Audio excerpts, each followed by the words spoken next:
Good morning. Any of you in here voted already? Nobody's voted already? Just asking.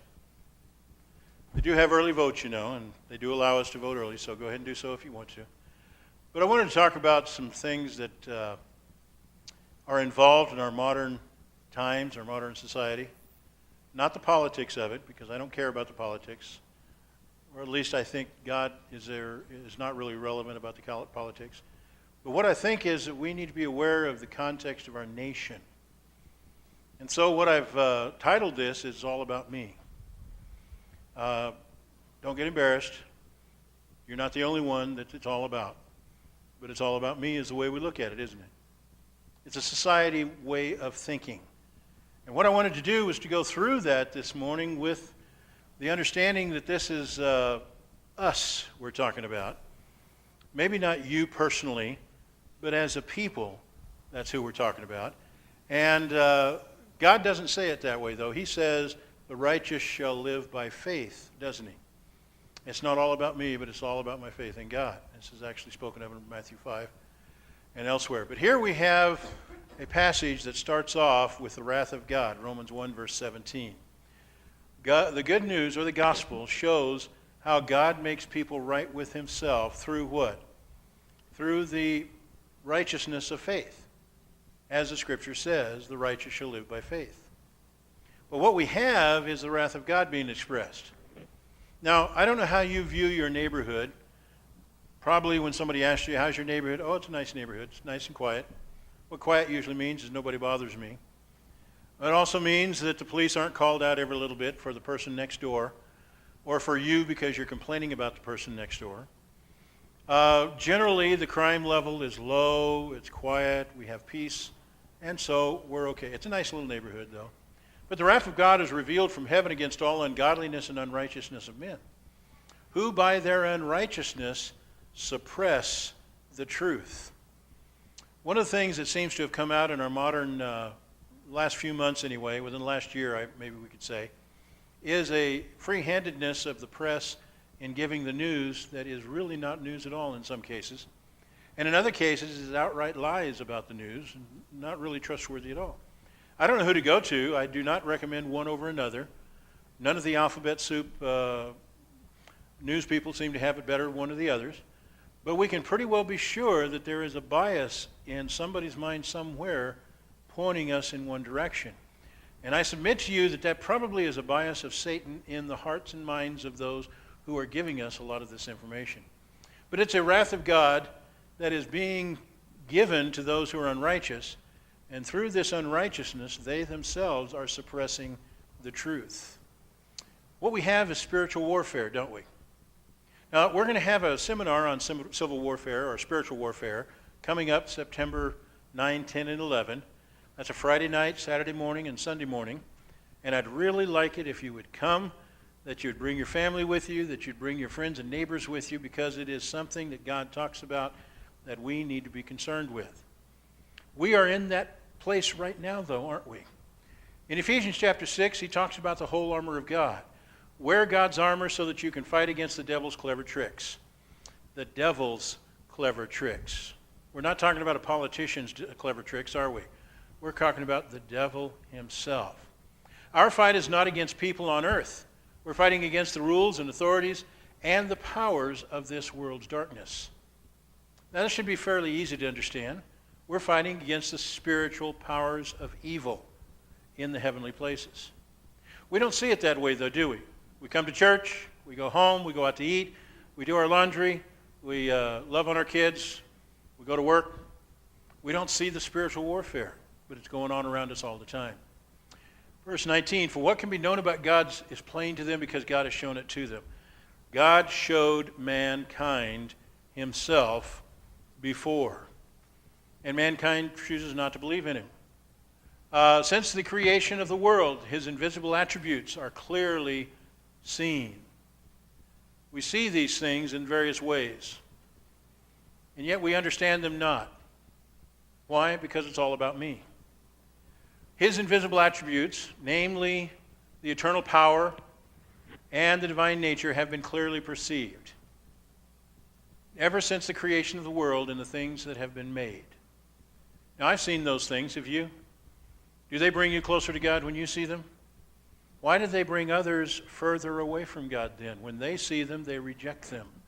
And actually, what they do is they put themselves in a position where God just simply says they are without excuse.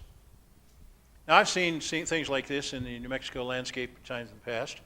What I find interesting about this one is you have a thunderbolt on one side, a lightning bolt, I guess we'd call it. And on the other side, you have a rainbow. Can you see the rainbow in this? A lightning bolt, I guess we'd call it. And on the other side, you have a rainbow. Can you see the rainbow in this particular picture right here? It's there. We've seen them before like that, though. We understand that. It takes God to do that, doesn't it? But man in his wisdom says, oh, isn't nature wonderful? And then they go on. People know God, but since they did not honor him as God, or they did not thank him, their ideas were all useless. There was not one good thought left in their foolish minds. Now, have you gotten in trouble saying that to somebody before? I hope not. I hope you have enough good sense not to say that. But the Apostle Paul is saying it directly here, isn't he? Sometimes we think that about others, though, don't we? They're just not a good thought in their mind. It's just useless. They don't have anything to think and say about God at all. Well, he goes on from there. Claiming to be wise, they become fools. They exchange the glory of the immortal God for images resembling mortal man and birds and, of course, animals. We see these kinds of things and we say, okay, well, yeah, but that's in Asia, right? That's not here. That's in Asia. Yeah, that's not what it says. Instead of honoring the divine greatness of God who lives forever, they traded it for the worship of idols. We know what the idols looked like. They were humans who get sick and die. Now, you remember the other translation we just put up there said they were mortal humans. This is what he means. How can you worship as God a human being who gets sick and dies? It's a very simple question. One that everybody should ask themselves. One everybody should recognize without having to be asked, actually. Then what about the birds, animals, and snakes? They traded it for the worship of idols. This one is probably the god Zeus or Jupiter in one of the Roman or Greek. Then we have the golden calf. We know about that one. They traded it for the worship of idols. They had the knowledge of God, but they gave it up. It's all about me instead. Therefore, God gave them up in the lust of their hearts to impurity, to the dishonoring of their bodies among themselves. What does that mean? It means it's all about me. Gave them up to their lusts of their hearts. That's what it means when it says it's about me. I'm going to do what I want to do. I'm going to do what makes me feel good. Remember when we were kids, there was a saying, if it feels good, do it. Now, where did that come from? The mind of God? Not hardly, was it? It was a remind of a rebellious people who were rebelling against God and against everything else on earth as well at the time. But that doesn't matter. The fact is, it was a rebellious mind. People wanted only to do evil. So God left them. Did you catch that? They wanted to do evil, so God left them. He let them go their sinful way. He allowed them to go their sinful way. When somebody says, why is there all this evil in the world today? It's because they wanted it that way. You say, well, why is God letting it go on? He has a plan, doesn't he? But he's letting them go. They became completely immoral, used their bodies in shameful ways with each other. Why? Because it's all about me. I should be able to do anything I want, shouldn't I? How many of you in here are Americans? How many are told over and over again you can do anything you want in America? Yeah, pretty much. Except, well, we won't get into the exceptions, will we? We'll get into those later. How about this one? It's all about me. Gay marriage is my right. You understand what it means when they say it's all about me? I can get this to work. Did God make Adam and Steve or Adam and Eve? It's all about me, isn't it? I want something, so I'm going to insist on it. Is it any surprise that we're in spiritual warfare? and that spiritual warfare is in darkness itself. So we go on through this. Because people did those things, God left them and let them do the shameful things they wanted to do. Women stopped having natural sex with men. By the way, this is the easy-to-read version. The King James and some of the other versions don't say it quite this way, but that's what he's saying. That's what actually it means. They started having sex with other women. Why? It's all about me. It doesn't have anything to do with what God says. It has to do what I say. It's all about me. In verse 27, in the same way, men stopped having natural sex with women and began wanting each other all the time. Men did shameful things with other men, and in their bodies they received the punishment for those wrongs. Now that's been implied to refer to the sexually transmitted diseases. I don't know whether it is or not. The Scripture is not clear enough on that, and there's so many other things this could actually be implying that we're just not really sure. But there is something that's wrong about that, and they receive it in their bodies as well. Why? They want to do it. It's all about me. In Leviticus chapter 20, verse 13, the law of Moses actually said, if a man has sexual relations with another man as with a woman. Is there any misunderstanding as to what he's talking about here? Children are not in the audience today. We have nothing but people that are old enough to understand this. They have committed a terrible sin. Now wait a minute. If a man has sex with another man, he must be put to death. Is that what that says? No, that's not what it says. What it says is they both must be put to death. What does God think about that? I had a lady in congregation in Oceanside, California, who was a counselor, and we had several of our people go to her in counseling formats over a couple of years that I was there. And one individual was a young man who came in kind of over the transom, I guess you'd say, had a girlfriend, and she was concerned about some of the stuff he was thinking and doing. And so they counseled for a while, but one of the things was a homosexual attitude or tendency, thinking that maybe he would be better off to be with a man than with a woman. And all she did was to go through the scriptures one after the other, explaining how much God hated homosexuality. When she got through, his simple statement was, I didn't know that God hated it so much. Now, we don't look at it very often. We don't look the subject up. We don't go back and pick out all the scriptures on the subject. Maybe we should sometime, because we get a little soft on it sometimes, thinking, well, it's not so bad, or it's just between them, or it's just an issue with the one person. No, God hates it.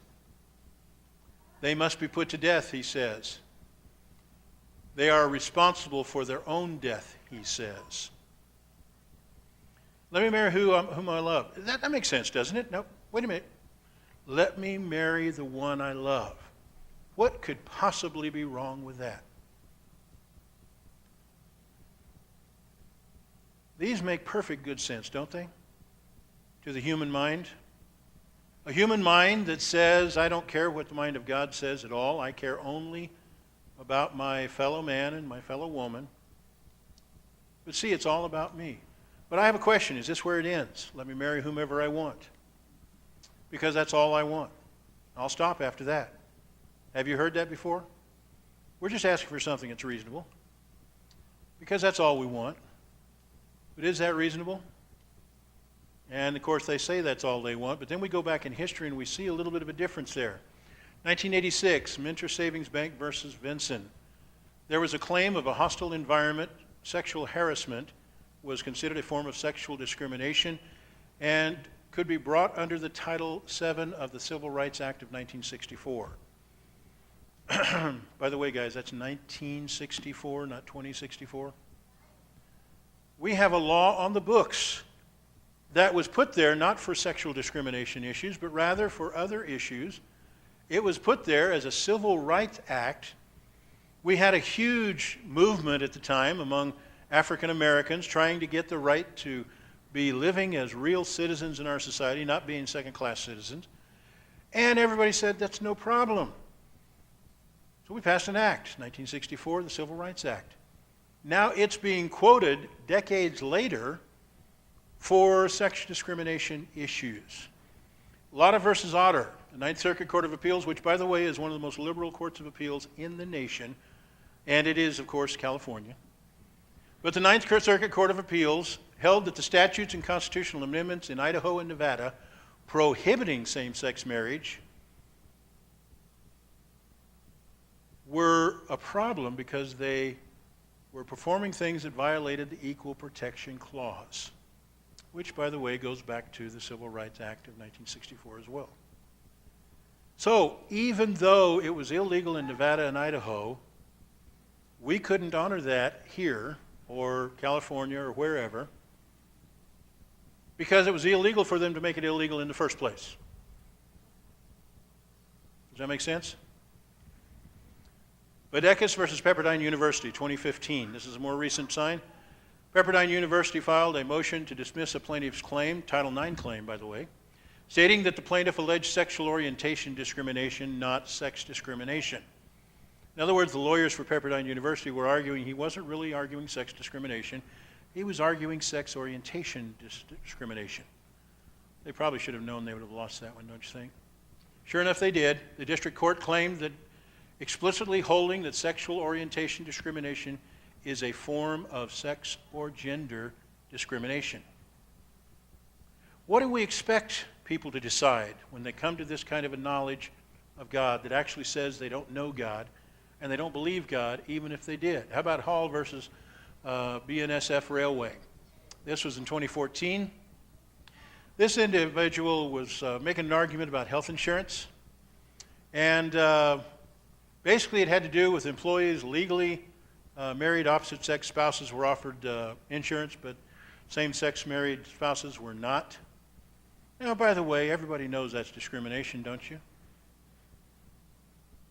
It's health insurance, for goodness sake, guys. It should have had nothing to do with any of this, right? But the employer was offering it to non-same-sex marriages, but not to the same-sex marriages.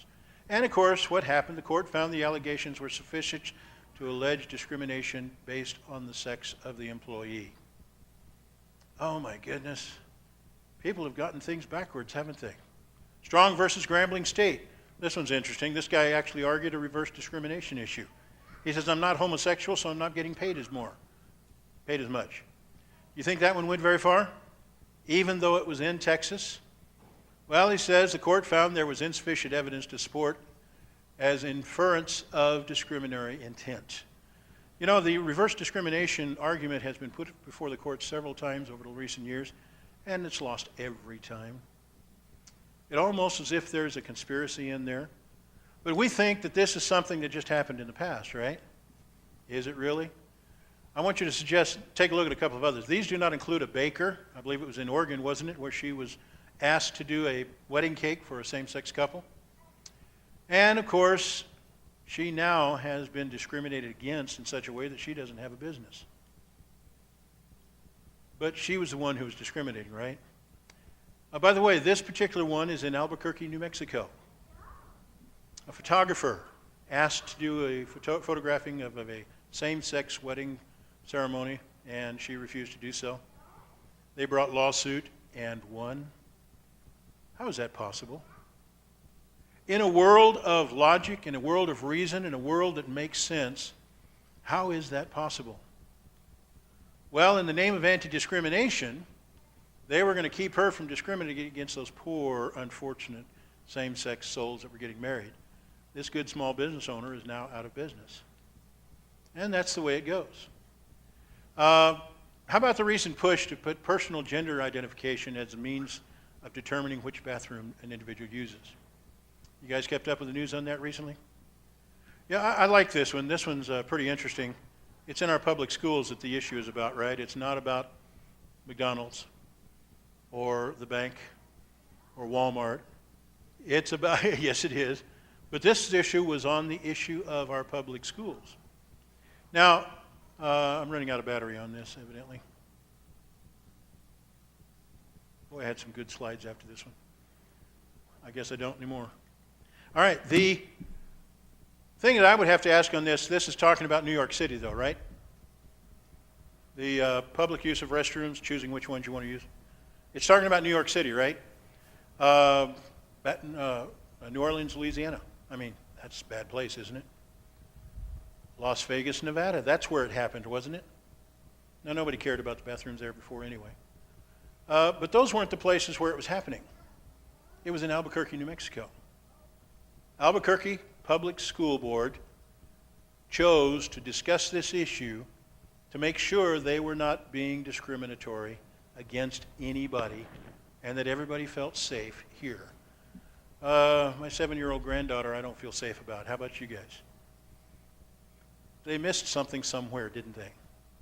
As we go through these kinds of things, we realize that we've got a nation that is completely backwards. And we think it's okay. I don't know why we think it's okay. We should know better than to think it's okay. But it's not okay, is it? Isaiah talks about the people that have begun to call good bad and bad good.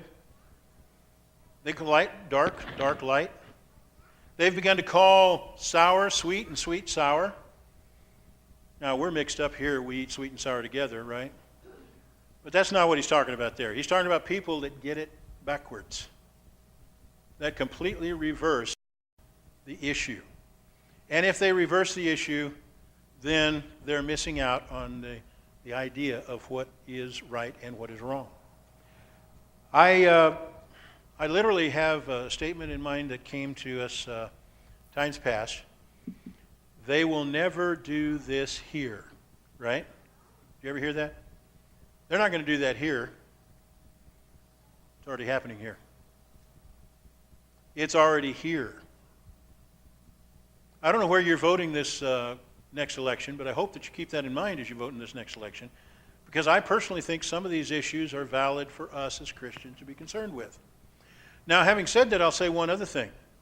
I don't care about whether the law says a man may use a woman's bathroom or a woman may use a man's bathroom. I don't care. I grew up in a household where there were both men and women, boys and girls, and we used the same bathrooms. There was nothing that happened, nothing that went wrong. Could there have been something that goes wrong? Sure, there could have. And in a public setting, that's even worse. But as a Christian, I don't find that to be the issue. I find the issue to be more along the lines of somebody thinking this is a good idea. What? What in the world makes you think that's a good idea? What have you been thinking recently that causes you to think that this is okay? Or that homosexual, by the way, I don't care about homosexual marriage either. That's been going on since well, I don't know how long, a long time. How about the church in the first century? Do you think that that was the case? Corinthians actually says, such were some of you. But you've been washed, you've been sanctified, you've been justified in the blood of Christ. Something changed, didn't it? But they have those kind of people in the church. Our concern should not be that they exist, but rather that we should teach them the gospel of Christ. And in teaching them the gospel of Christ, we should be able to come up with an understanding of helping them to get out of it. Oh, by the way, I forgot San Francisco, California. You do know that San Francisco would have been the logical place for this to have been discussed. After all, California is the land of fruits and nuts, and the ones that aren't fruits and nuts are what? Flakes, absolutely. So it must have been California, but no, it wasn't. It was here. Let's go through these slides quickly and get over it. It was our very own Albuquerque Public School Board, by the way, that was discussing this, and we understand that. And I have no problem with them trying to do the right thing, but what did they use as the standard by what was going to be determined to be right? It wasn't something that came from God, was it? Let's go back to it just for a minute. By the way, this is all recent, isn't it? This is all just happening in the 21st century, and it's in America, and this is all just happening recently. This hasn't happened before, has it? Isaiah wrote in 2,750 years ago. 2,700 years ago. Jeremiah wrote 2,600 years ago. Paul wrote 2,000 years ago. We're nothing new, are we? None of this is new. This has been going on a long time. Does God accept it? No. Does he like it? No. Should we like it? No. I've got a question, though. Those of you in here who are the policemen of God, raise your hand. A couple of you raised your hands. Let me stay away from you, please. I don't want to be around you. By the way, we're not God's policemen. God has plenty of his own policemen, doesn't he? And whether you think of it just as our mythology of our own Christian myths, or whether you see it from the scriptures, God says he sent angels to do that work when he needed to before. You remember that? How about Nebuchadnezzar bringing a group of people against, well, it wasn't it was Sennacherib, the Assyrian king, came down and laid siege to Jerusalem. Did God send the Israelites out of Jerusalem to slay 85,000 of the soldiers of Sennacherib that night? No, he sent one angel to do it. Guys, I kind of get the impression God doesn't need my help in that. Well, it's going to get going along if I don't do something to stop it. Okay. Do what you're supposed to do then, and that is to be faithful yourself and to teach the gospel to others. But you're not supposed to be going over there slapping people's hands saying, stop that. Cut that out. Do you have a gay couple living in your neighborhood near you? I do. Have you invited them to church? Or have you done what so many other Christians thought God wanted them to do, and that was to go up to them and say, you know you're going to hell if you live that way? How far did you get doing that, by the way? You don't get very far doing that, do you? How do you think the people in Corinth were converted? Do you think they came to them and says, God says you're going to hell if you do that? Or did they instead show them the Son of God himself, Jesus, who died for their sins? Gave them an alternative to the life they were living. Told them that they needed to do what God said. And then they did. No, it's not really that hard. We've got a society that says it's all about me. The selfishness, the self-centeredness, we recognize. The sinfulness, we generally recognize as well. Although I hear every little bit some new thing happening, and some so-called Christian leader stands up and says, well, I think Christ would be happy about this. There were several big names that actually stood up about the gay marriage thing and says, I think God would be pleased about this. How in the world would God be pleased about it? Is God changeable?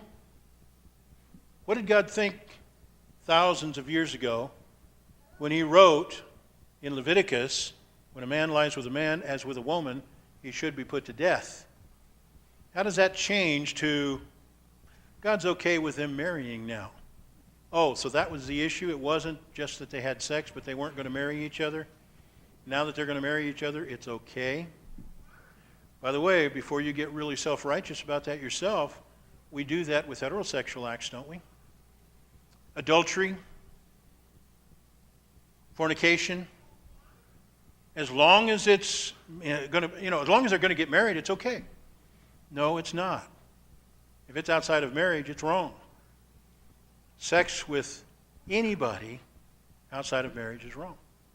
And by the way, some of these things we call marriages, the third, fourth, fifth, sixth marriage, God may not be calling a marriage. You remember the woman at the well when Jesus asked her to go get her husband? She says, I don't have a husband. He says, you're right, you don't. In fact, you've had 5 husbands. This one's not your husband.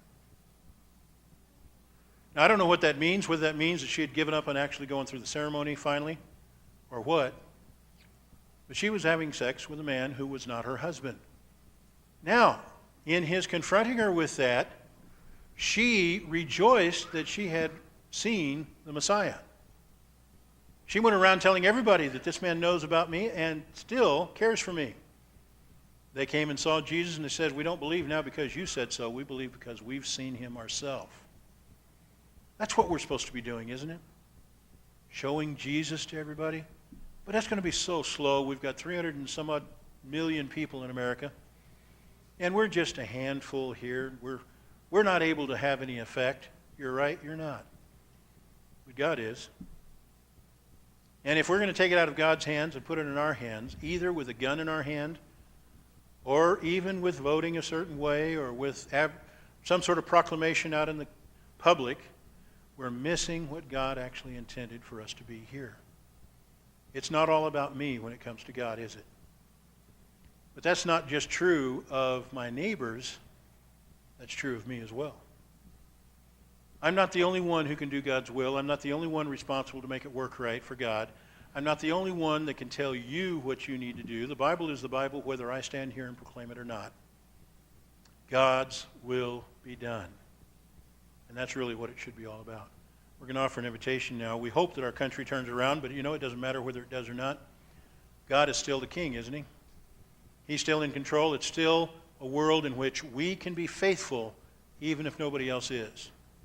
And so let us remain faithful.